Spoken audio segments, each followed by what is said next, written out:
All right. And good day, everyone, and welcome to today's session of Truly Foundation and A Course in Miracles. And just one moment. Got to get something on stage straight.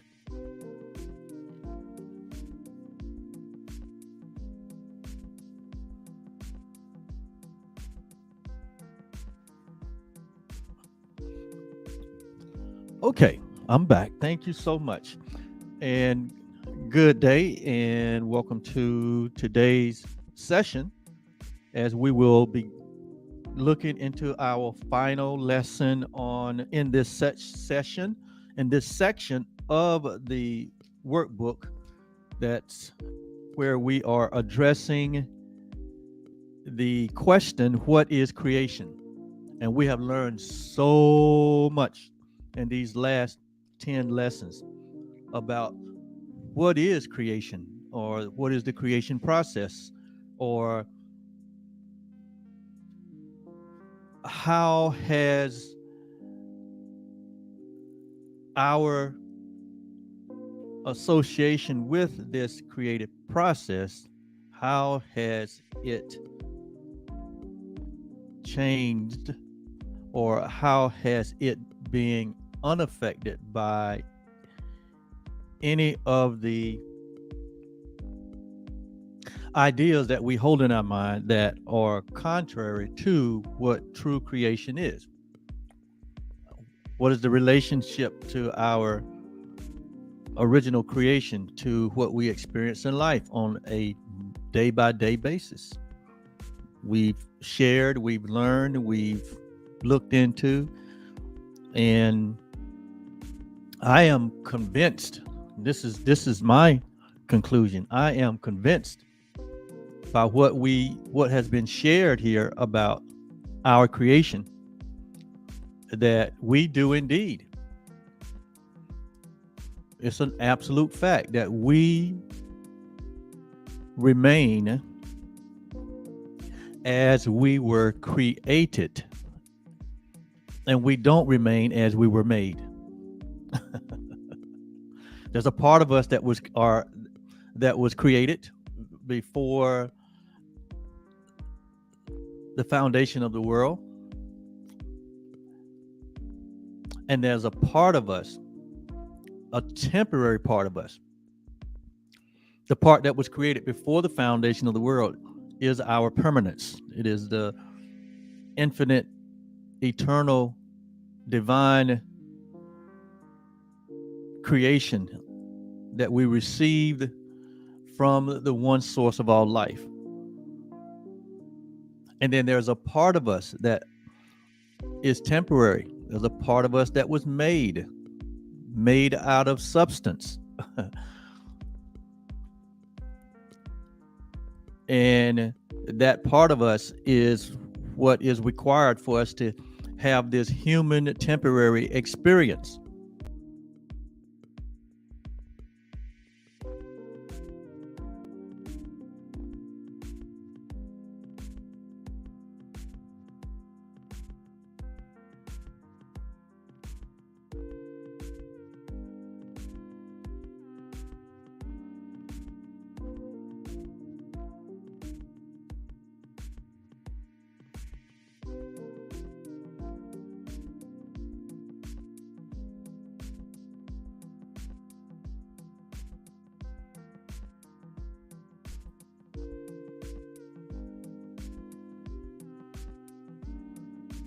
Okay, sorry about that. We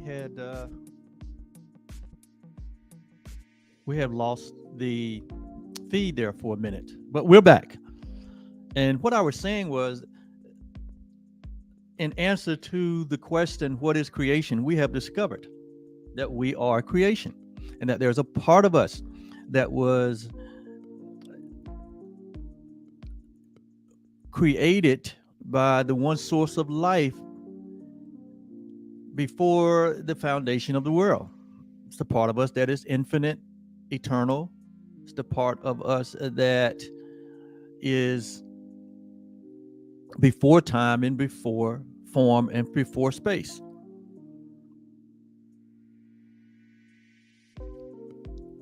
And that remains unchanged and unaltered. Then there's a part of us that is required for us to have this human experience, and it's what was made. It's the part of us that was made, not created, but was made from a different idea.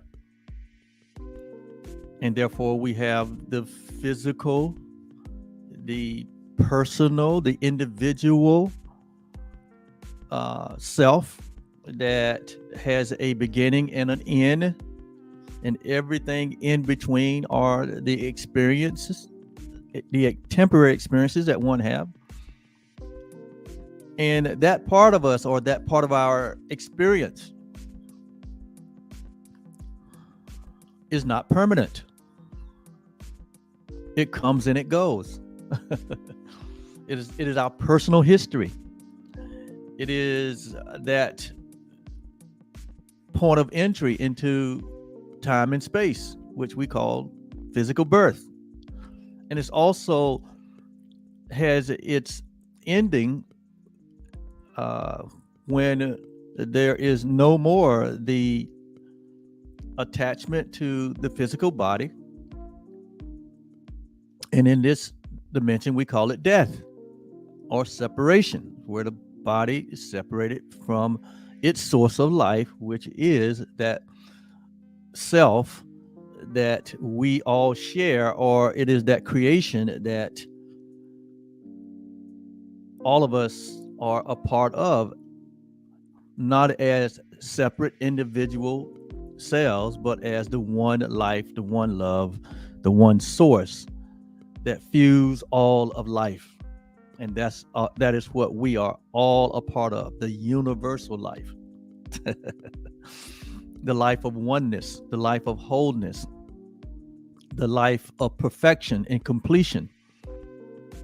And so, if nothing else, we're coming away from this study on what is creation, knowing that we are that. We are that, as it shared with us in the lessons, that we are creation. We are that which continues to extend, that which was extended and continues to extend, which is the very life itself. And so in creation, there is no separation. There is no multiplicity. There is no coming and going. There is no limitations. There is no beginning and no end. It merely is. And that is our reality. That is our truth, as you might say it. And so this is what we have learned in this 10-day study, where we have answered the question, what is creation? And I like what it said at the very beginning when it shared that creation is primarily every thought of the divine, or every thought of God, or every thought of love. It's what creation is. And that every thought in number is infinite, meaning it has no beginning and has no end. That means that the thoughts that emanate from this one source continues, right? Because they're infinite, continues to extend, to expand, to express. It is what we call eternal life. That means life with no end, life with no beginning. And this is what we are part of. It says that this life can only create like unto its very own self. So that which creation created is its very own self, and like its very own self, has its very own essence and its very own nature. And that only love creates. So the motivation or the inspiration for creation is love. In fact, it goes on to say that love is all that there really is, or God is all that there really is. God is, or love is, or reality is, and there is nothing else in reality, but that this love or this God or this reality, it encompasses all things, that all things live and have and move and have its being within the field, this boundless, limitless field we call love or life or God or reality. And we don't have to speak on the name and the title thing anymore, because we've made it clear, absolutely clear, that there is nothing in our languages or vocabulary that can adequately describe that which is infinite. Words are twice removed from the truth, and they only allow us to be able to come to some understanding, into some awareness in this three-dimensional world. But in the truest sense, and in the perfection of creation, there are no words to be spoken. In fact, the Course says that love is, God is, reality is, and we cease to speak because there are no words to be added or taken from. God is all encompassing. Love is all encompassing. Reality is all encompassing.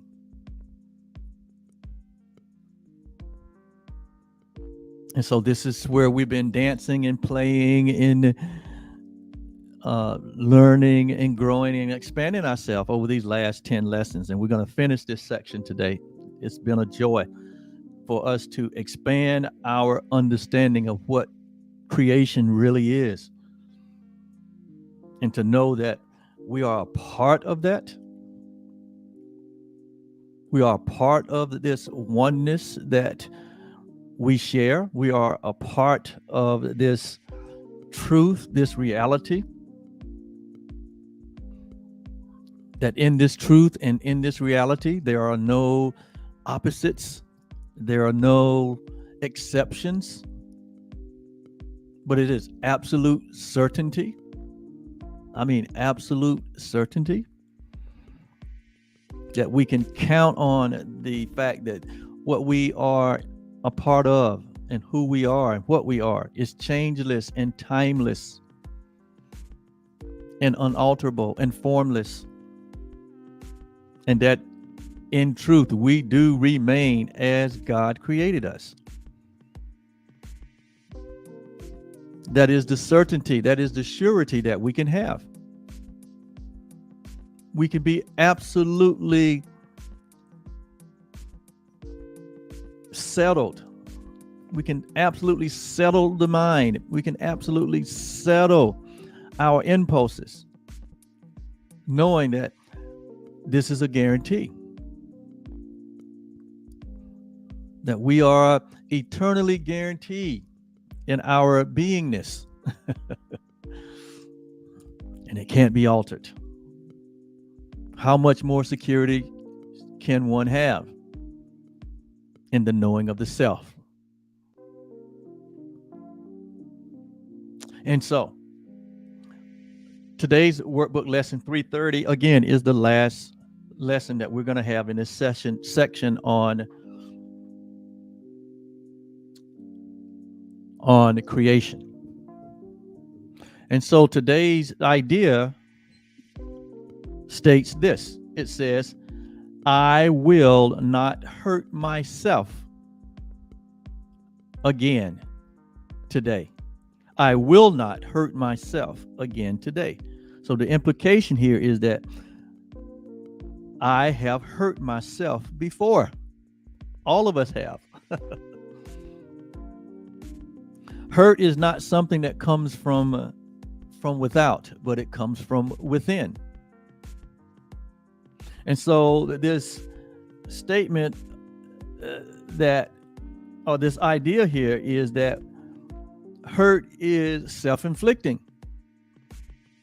And we have, even though we can, or even though we may accuse the source of hurt to be outside of us, it doesn't come from outside of us. No. All the hurt, all the pain, all the suffering that one experience comes from within. It comes from one's misperceptions, not only of themselves, but of their source. But it comes from a misperception of the world that appears that they are living in. And so the idea here says, I will not hurt myself again today. So it's a choice that one makes. I will. And what is will? Will is the freedom that we have to hold an idea within our own self, within our own mind, within our own thinking. That is what will is, our ability to choose to hold an idea or a thought.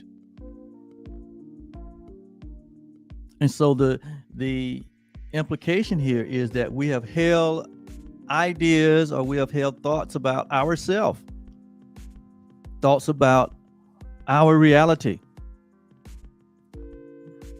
that has created the hurt or the pain or the suffering that we have experienced.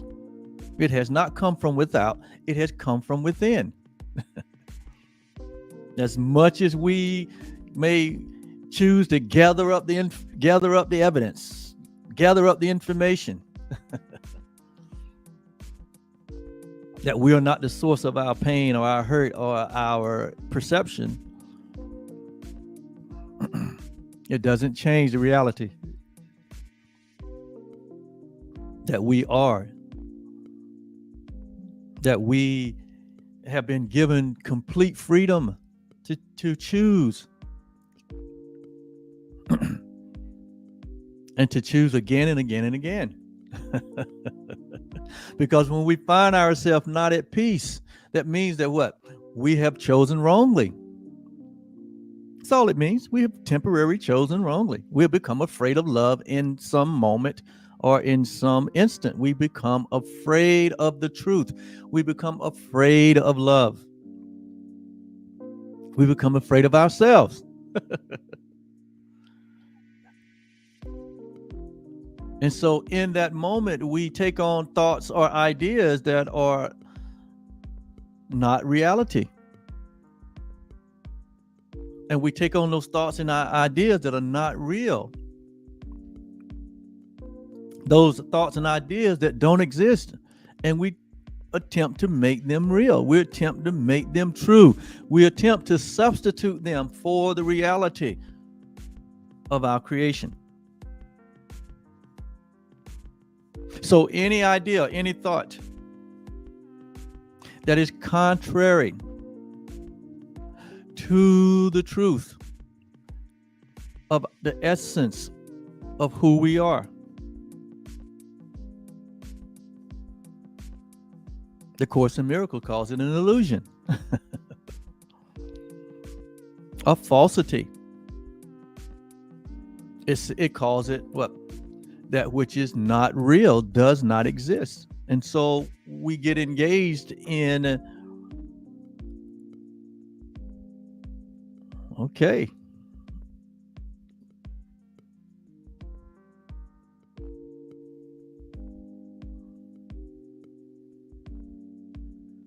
hang on a second. Looks like for some reason my computer wants to go to sleep. I hope we are back live, but it appears that my computer wants to fall asleep. And I don't know why it's doing that, but we're going to try to keep it awake until we finish this lesson. And so with that said, let's get right into the lesson. It says, I will not hurt myself again today. Let us this day accept forgiveness. Here we go back to the forgiveness. We can never get away from forgiveness. Why? because it is the only path to your awakening. It is the only path to our return home. It's called forgiveness. And basically, forgiveness from the Course perspective says that what? That which we thought occurred has not occurred. It says that which we thought occurred has not occurred. All of the illusions, all the unrealities that we thought has taken the place of reality. What the Course is saying here, that it has not occurred. That is what forgiveness is. And so we release the idea that something has occurred. Thank you, Heidi. Thank you for letting me know. But I just got to watch my screen here because it wants to fall asleep for some reason, and that could be me. That could be user error. Generally, it is. So maybe if I move my book off of there, it might help. So let us today accept forgiveness as our only function. Forgiveness is the greatest gift that we've been given in our experience as humanity, because it is the way to return. It's the way that we reconnect with reality. It's the way that we reconnect with our true self, our divine self.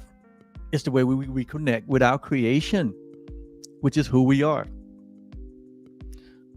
And so we accept forgiveness as our only function. That's really, as our only function is to walk into forgiveness. In other words, releasing every illusion, every credence that we've ever given any value to, that is in disharmony or misaligned or out of integrity with the truth of who we are. So it is a way of being in this three-dimensional world. You cannot be in this three-dimensional world and experience your true self without walking in what the Course calls forgiveness. Now, not the forgiveness that the world teaches us, where we, still hold on to grievances, we still withhold our love, we still, act all, we act all unseemly towards others. Yes. Y'all know how that is. You know how we can get into ourself, our little s self, and think that we're trying to hurt somebody, when we're trying to make somebody else feel bad, and when all we're doing is feeling bad ourselves. So it says, so today we accept forgiveness as our only function. We have never been able to get away from this thing more than a few days, and here it comes back around again. Why? Because the Course knows the belief that we have about the self that's living in this world, the separated individual self, whose only way back to reality is forgiveness. That's why the Course keeps bringing it up periodically. Because if you are still here, and you're still here if you're listening to me, if you're still conscious and aware in this third dimensional world, that means that you have some, it might be a small amount, or it might be a gigantic amount, but you still have some attachments to this world. And if you got any attachment to this world, then that means that there's some things that you need to release. There's some things that we need to let go of. And so forgiveness is always our only function while we are here. It says, why should we attack our minds? Because to forgive is to attack your mind. To hold on to grievances is to attack your mind. To hold on to an attitude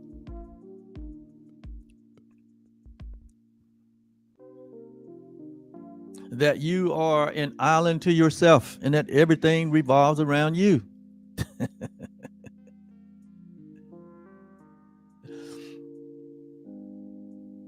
You need forgiveness in order to what?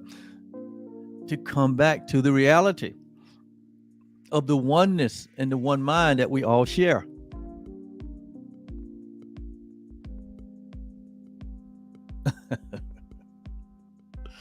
So why should we attack our minds and give them images of pain? So the hurt and the pain and the suffering that we experience is a result of us attacking our own mind. You might say, well, I don't attack my own mind. Well, if you understand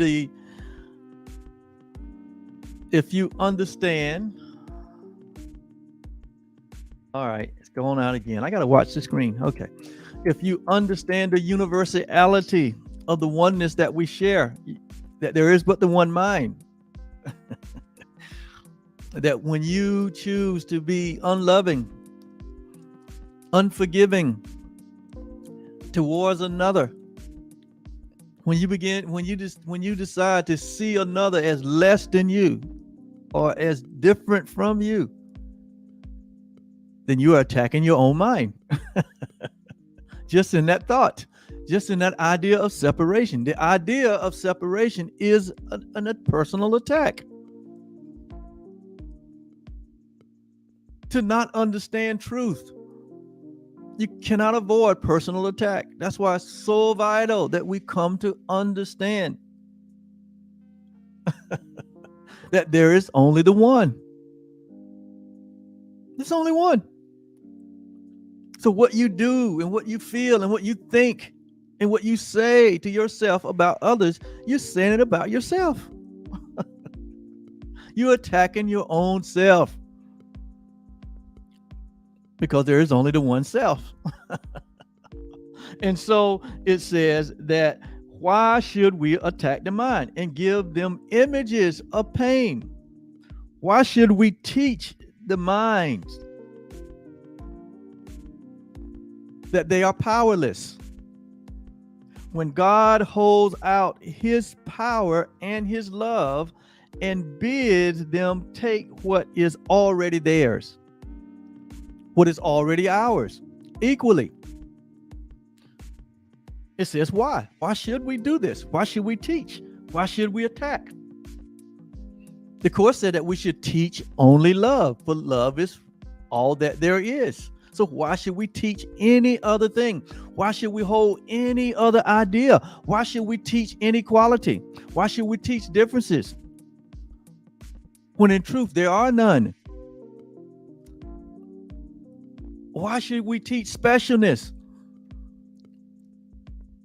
Why should we teach anything that is contrary to the reality?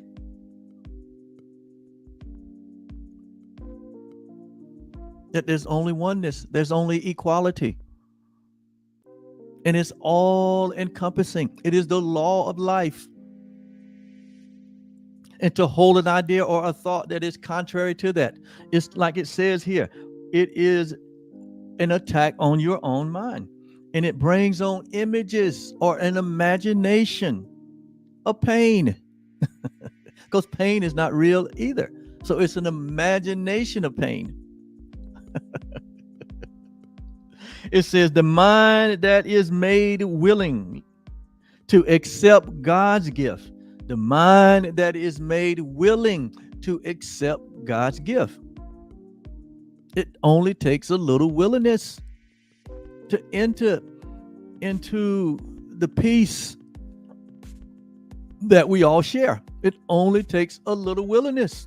It says the mind that is made willing, and that's why we are going through these lessons. That's why we go through these practices. That's why we remind ourselves every day of the truth that is true always. That's why we do this. That's why we've been instructed to what? Be not conformed to this world, but be ye what? Transformed by the renewing of the mind. In other words, making the mind willful to accept God's gift that he has given to all of us.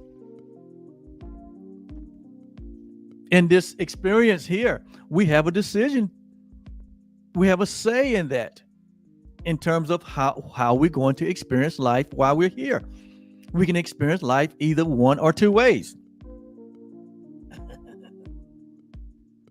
We can experience life based upon the truth that is changeless and formless, by embracing our true identity and understanding that our identity is everyone's identity, even our Creator. And we can proceed in life from that place of oneness and from that place of love, and teach only love, and be the expression of love in the world, and be the expression of light in the world. And we can proceed through life in that manner.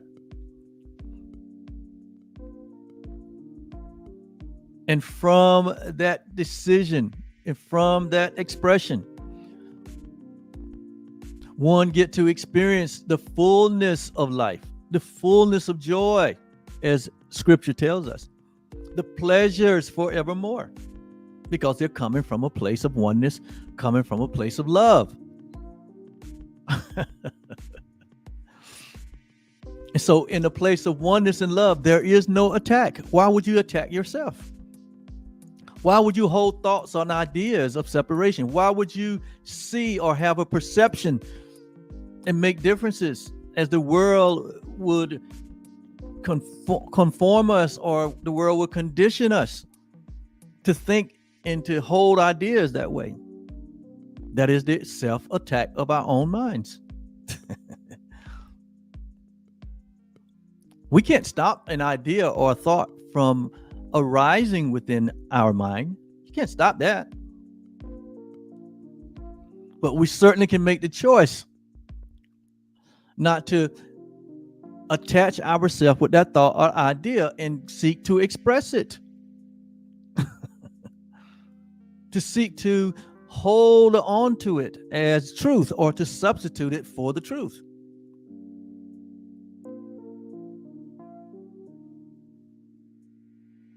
So, I will not hurt myself again today is a great reminder. Because again, any hurt or pain or anguish or suffering that we experience, it is coming from ourself. It's not coming from anywhere else. Because in reality, there is nowhere else.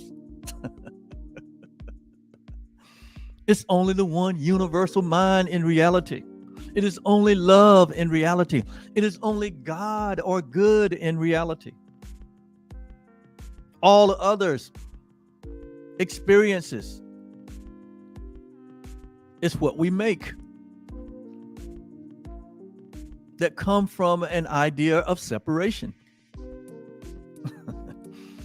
It's not coming from reality. It's coming from a false belief in who we are. And so God has offered us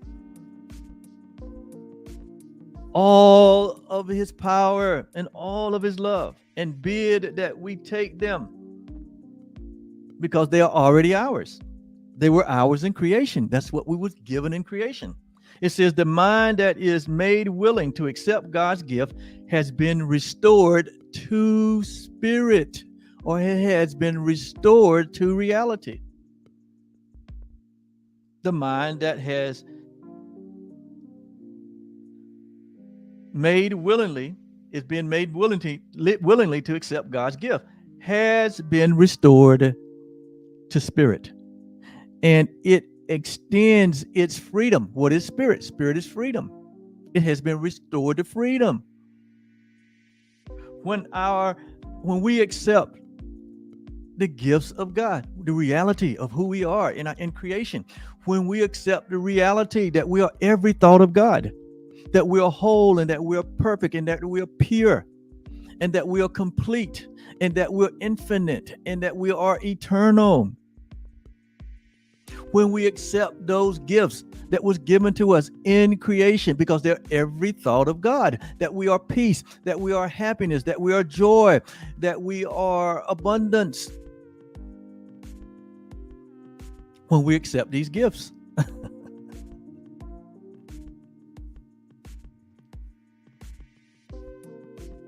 It says we're accepting the freedom that was given to us in creation. That is your freedom.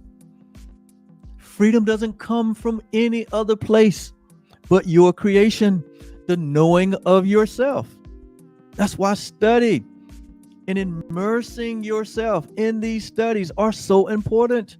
You're going to either immerse yourself in truth or you're going to immerse yourself in the world idea. And we know where our immersion is based on our experience, our feelings. Are we at peace? Or are we in a constant state of conflict and anxiety? It will let you know what you have immersed yourself in. That lets you know what you truly believe. That lets you know what is truly your source, where your commitment is. We're gonna get into the next 10 lessons. We're gonna get into the next 10 lessons. Okay, she went dark again.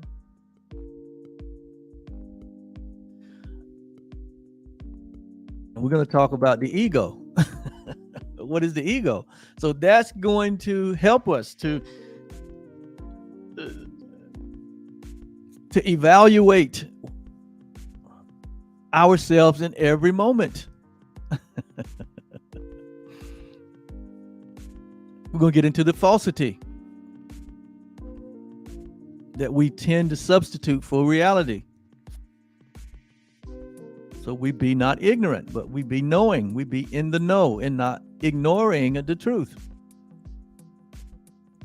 So it says the mind that is made willing to accept God's gift has been restored to freedom. And this freedom is extended as joy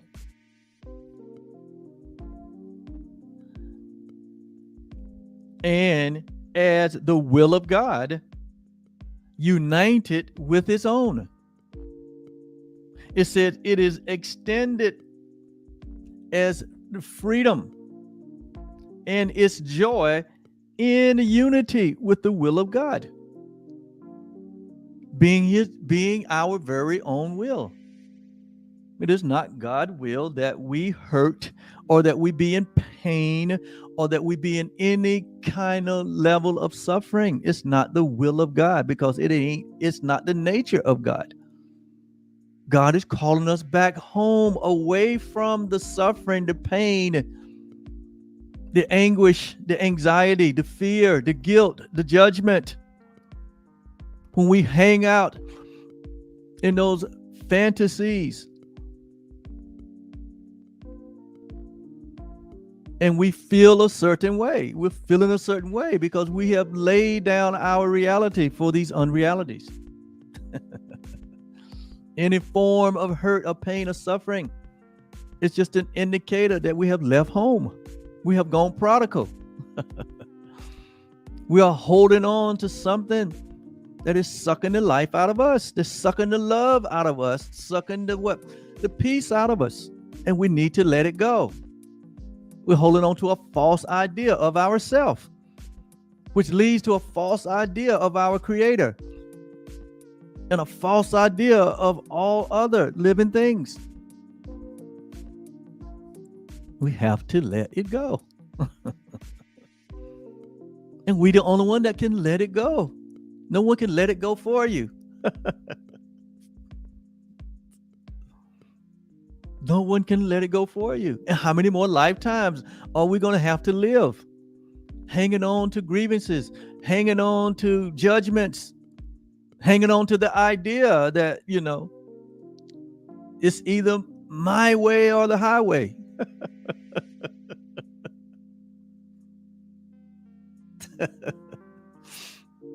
See where that gets you. It says the self, the true self, the creation which God created and gifted us with every spiritual gift, every spiritual blessing in the heavenlies. This self which God created cannot sin. Let me say that again. The self that God created your permanent self, it cannot sin. It's impossible. So the thought of sin or being a sinner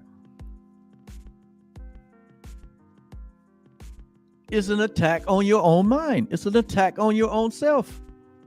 And I know all of us hold some of the residual effect of being conditioned and taught that way.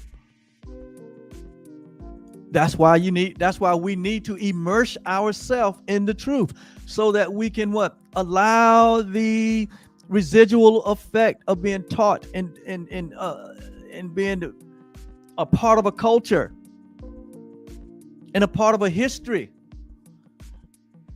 that has bathed itself in sin consciousness, guilt, and fear, and left the residual effects of that in all humanity.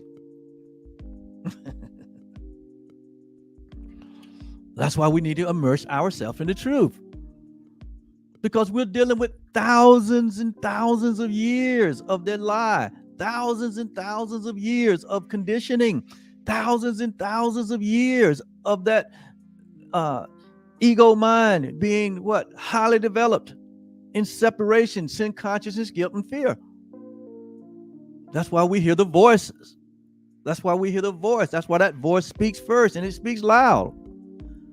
Why? Because we have been a part. We have been a part of that one separated mind.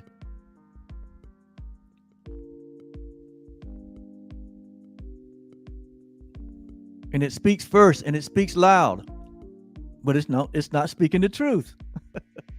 But we have embraced it as the truth. That's why we're going through. That's why we're here. That's why Truly Foundation is here.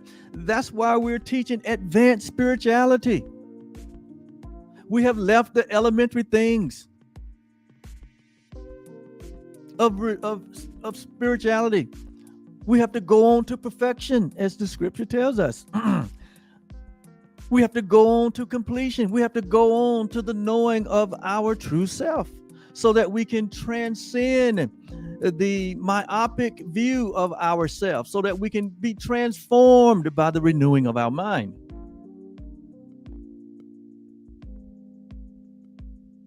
So the self which God created cannot sin, and therefore cannot suffer. So if we're suffering, we have left the self. Let us choose today that He be our identity. Suffering ends when we choose that God is our only identity, that love is our identity, that the innocent, the guiltless, the complete and whole divine nature of God is our identity. So let us choose today that God be our identity, that love is your identity, that reality is your identity, not the government self with the government name and the government number and the government experience. That is not your identity. God is your identity. God is your source. God is your only reality.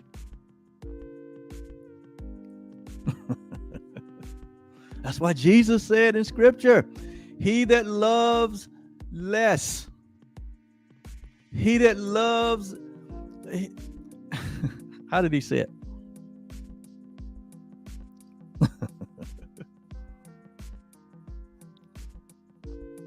He said that he that loves the truth less than he loves father, mother, wife, children, country, nation, friend. He said, if he that loves these things less than they love God.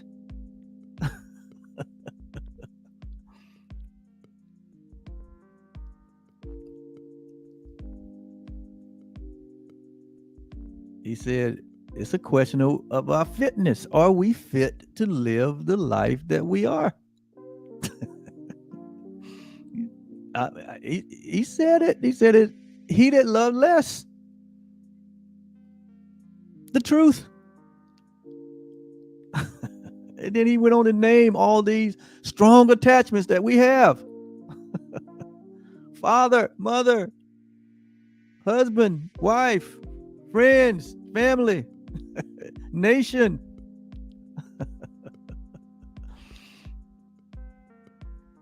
He that loves this world more. He said it's a matter of you being fit to live in your reality.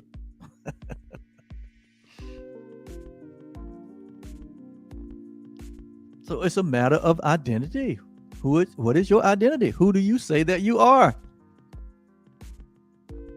Adam, where are you? Eve, where are you? Who do you say that you are?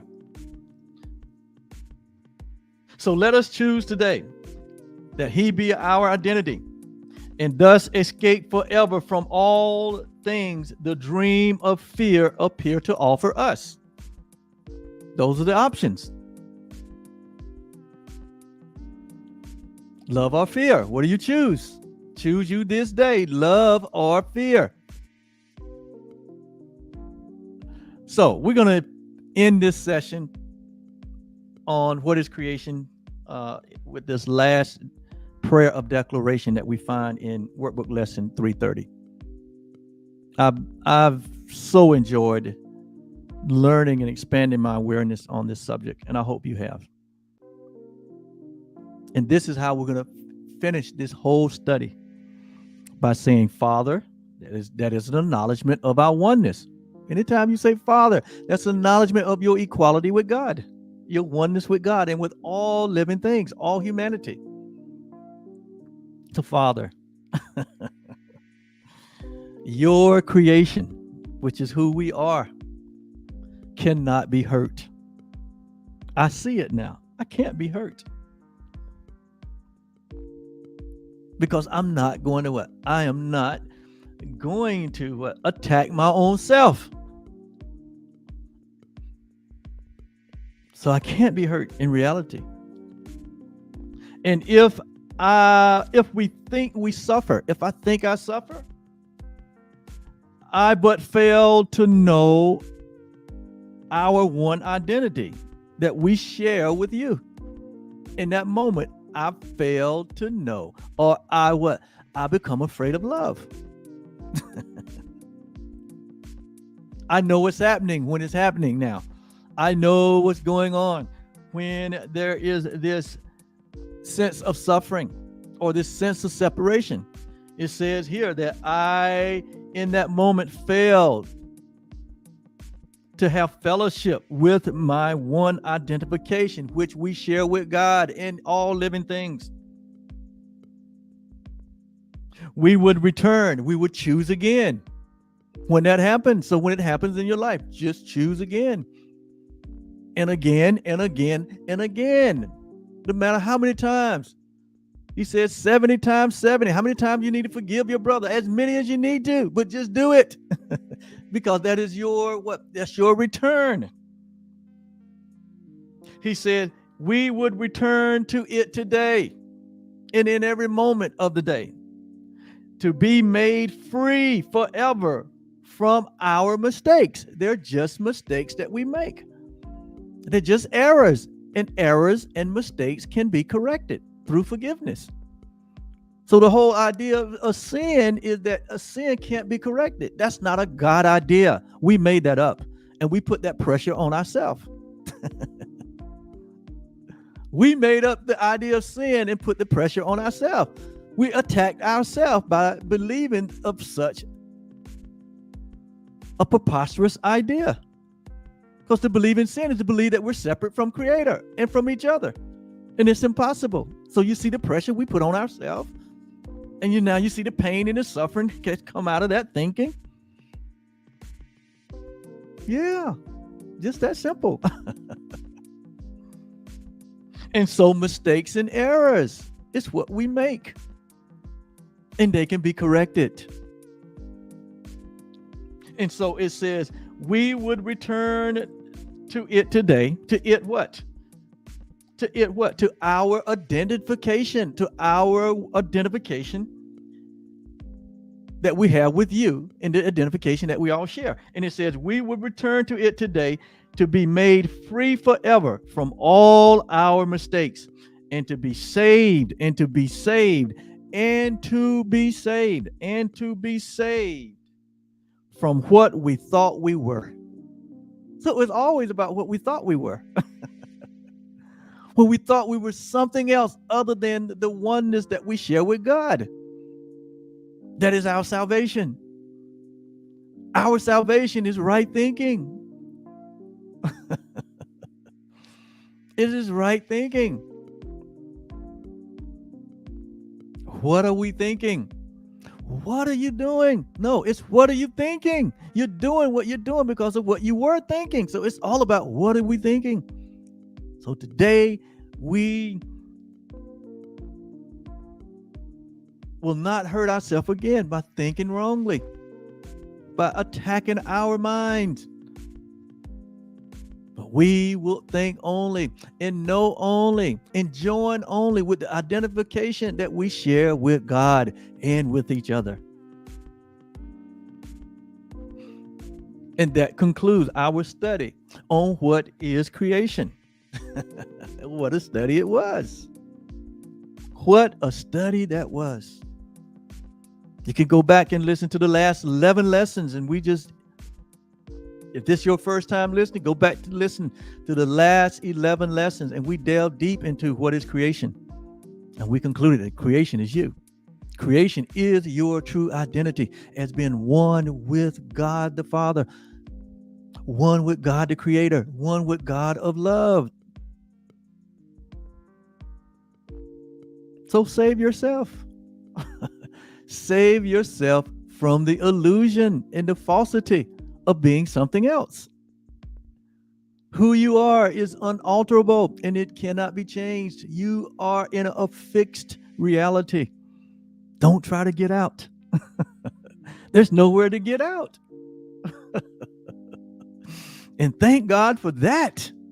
Because just think about it. To be outside of the only reality there is, can you imagine? And we all have experienced levels of thinking that we know is diabolical. Well, that's what it feels like. And we don't want that. So we come back home, Father, where we belong. In this place of love only. Thank you so much for being with me these last 11 lessons. Tomorrow, we're going to start a whole new 10 lesson section that will answer the question, what is the ego? And you don't want to miss that one now. You don't want to miss the next 10 lessons. What is ego? We're going to get right into that. We're going to take a deep dive into that because you need to know.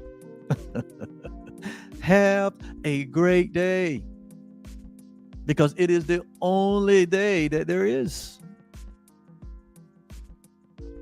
See you tomorrow. Bye-bye. Bye, Heidi. Love you, Heidi. All right.